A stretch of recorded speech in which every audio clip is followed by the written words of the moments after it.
እሺ ባር ስኬጁል ስንሰራ አንድን ብረት ወደ ኪሎግራም ለመቀየር ዲ ስኩዌር ኦቨር 162 ታይምስ ኤል የምትለውን ፎርሙላ እንጠቀማለን። ግን ይሄ ፎርሙላ እንዴት መጣ ከየት ድራይቭ ተደረገ የሚለውን ማወቅ አለብን ማለት ነው። በተለይ አሁን ላይ እየተማርን ላለን ማለት ነው። ስለዚህ ይሄን ከየት ድራይቭ እንደተደረገ እናያለን። ይሄ እንግዲህ ድራይቭ የተደረገው ደንሲቲ which is equals to mass over volume ነው ፎርሙላው። ስለዚህ አሁን እኛ የምንፈልጋት እቺ ማስዋን ስለሆነ ያ ማለት mass which is equals to density times volume ነው ማለት ነው። density of steel ማለት ደግሞ which is equals to 7850 ኪሎ ግራም ፐር ሜትር ኪዩብ ነው ማለት ነው።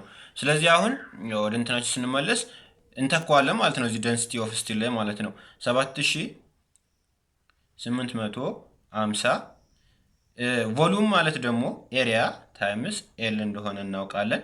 ስለዚህ 7850 ኤሪያ ማለት የስቲል ስለሆነ የምንሰራ ያ ማለት ሰርክል ስለሆነ ፓይ ዲ ስኩዌር ኦቨር 4 የሚለውን እንጠቀማለን። አሊያም ፓይ አር ስኩዌር ኦቨር 2 የሚለውን መጠቀም እንችላለን ማለት ነው። ታይምስ ሌንግዝ ይሆናል ማለት ነው። ስለዚህ አሁን እኛ ኮንሲደር ማድረግ ያለብን እቺ ዲ ስኩዌሯን ነው። ያ ማለት እዚህ ጋር እንደምታዩት የደንሲቲ ኦፍ ስቲል ፐር ሜትር ኪዩብ ነው። ይቺኛዋ ደግሞ ዲያሜትር ኦፍ ባር ደግሞ የሚለካው በሚሊሜትር ነው። ስለዚህ እቺን ሚሊሜትሯን ወደ ሜትር መቀየር አለብን ማለት ነው።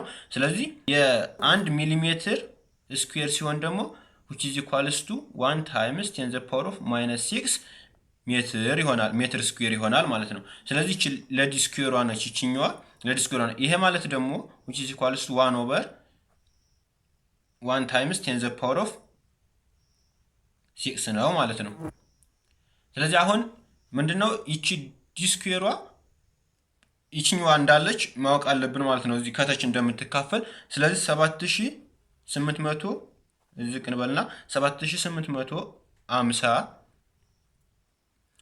ሲባዛ 3.14 ሲባዛ ዲ ስኩዌር ታይምስ ኤል ኦቨር እናርገውና እዚህኛዋ 4 ታይምስ ምንድነች የዲ ስኩዌሯ በውስጥ ታዋቂነት ስንቀይራት ወደ ሜትር ስንቀይራት 1 ታይምስ እቺን 1 ኦቨር 1 ስናስገባት 1 ታይምስ 10 the power of 6 ትሆናለች ማለት ነው። ስለዚህ አሁን ይሄን ማቃለል ነው። ያ ማለት 7850 ሲባዛ በ3.14 ስናደርገው 24649 ይሆናል ማለት ነው። ኦቨር ይሄኛው 4 ሚሊዮን ይሆናል ማለት ነው። 10 the power of 4 times 10 the power of 6 ይሆናል ማለት ነው። ታይምስ ዲ ስኩዌር ይሆናል ታይምስ ኤል ይሆናል ማለት ነው። ስለዚህ አሁን ምንድነው ይሄን ማቃለል ነው። በ24649 በ24649 ስናካፍለው ይሄ 1 ይሆናል ማለት ነው። ያ ማለት ዲ ስኩዌር ኦቨር 4 ሚሊዮን ሲካፈል ለ4649 ስናደርገው 162.27 ይመጣል ታይምስ ኤል ይሆናል ማለት ነው። ያ ማለት ስናጠጋገው ዲ ስኩዌር ኦቨር 162 ታይምስ ኤል ይሆናል ማለት ነው። ስለዚህ ከጠቀማችሁ ላይክ ኤንድ ሼር ማድረግ አይረሳ። በተለይ ለተማሪዎች ሼር አድርጉላቸው። አመሰግናለሁ ባይ